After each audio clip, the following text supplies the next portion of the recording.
Friends, તમને નહીં ખબર હોય કે ગરમા ગરમ ફૂલેલો દડા જેવો રોટલો બહારથી ક્રિસ્પી અને અંદરથી સોફ્ટ એવો કેવી રીતે બનાવો, તો ચલો તમને બતાવી દઉં. એના માટે આ રીતે માટીની તાવડીને ગરમ કરવા મૂકી દેવાની અને આપણે એક મોટા તાસમાં 1 બાઉલ જેટલો બાજરીનો લોટ લઈ લેવાનો છે અને એમાં સ્વાદ પ્રમાણે મીઠું એડ કરી દેવાનું અને એમાં થોડું પાણી એડ કરતું જવાનું અને સરસ એવો સોફ્ટ ડો રેડી કરી લેવાનો છે.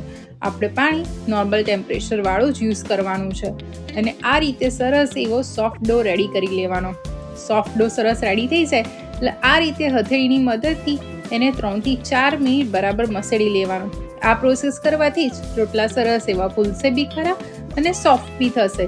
હવે આ રીતે મોટી સાઇઝનો લુવો લઈ લેવાનો અને આડની પર બાજરીના લોટનો થોડો અટામણ લઈ અને હથેળી અને મદદથી આપણે આ રીતે સરસ એવો રોટલીને થપથપાવી દેવાનો અને શેપ આપણે આંગળીની મદદથી આપી દેવાનો. આપણને હાથથી થેપીને રોટલા ના ફાવે તો બી આ રીતે તમે કરશો રોટલા તો રોટલા પરફેક્ટ જ થશે. હવે આ રોટલાને આપણે ગરમા ગરમ તાવડી પર મૂકી દેવાનો છે અને 1 કે 2 મિનિટ થાય ત્યારબાદ આપણે રોટલાની સાઈડ સરસ એવી ચેન્જ કરી દેવાની. આપણે 2 મિનિટ જ એટલે રોટલાને કૂક કરવાનો, કારણ કે આપણે રોટલાને ફૂલાવવાનો છે. જો રોટલો કૂક થઈ ગયો હશે પ્રોપર, રોટલો સરસ એવો ફૂલશે નહીં. હવે તમે જોઈ શકો છો કે મેં સાઈડ ચેન્જ કરી. હવે બીજી સાઈડ આપણે 2 થી 3 મિનિટ સરસ એને કૂક થવા દઈશું. 2 થી 3 મિનિટ સરસ એવો ચડી જાય આ રીતનો, એટલે આપણે એની સાઈડ ચેન્જ કરી અને આપણે ફર્સ્ટ ફ્લેમ કરી અને રોટલાને આ રીતે થોડો દબાવશું. તમે આ પ્રોસેસ કરશો તો રોટલો સરસ એવો ફૂલી જશે, એમાં આપણે સરસ એવી હવા ભરાશે.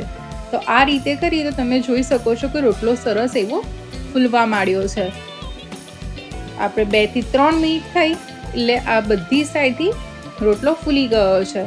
હું તમને રોટલોની સાઈડ ચેન્જ કરીને બતાવું તો આ રીતનો સરસ એવો દડા જેવો રોટલો ફૂલી ગયો છે અને બહારથી સરસ એવો રોટલો ક્રિસ્પી બી થયો છે. અને ગરમા ગરમ રોટલા પર ઘી અને માખણ સાથે સર્વ કરીએ તો આહાહા, મજા આવી જાય.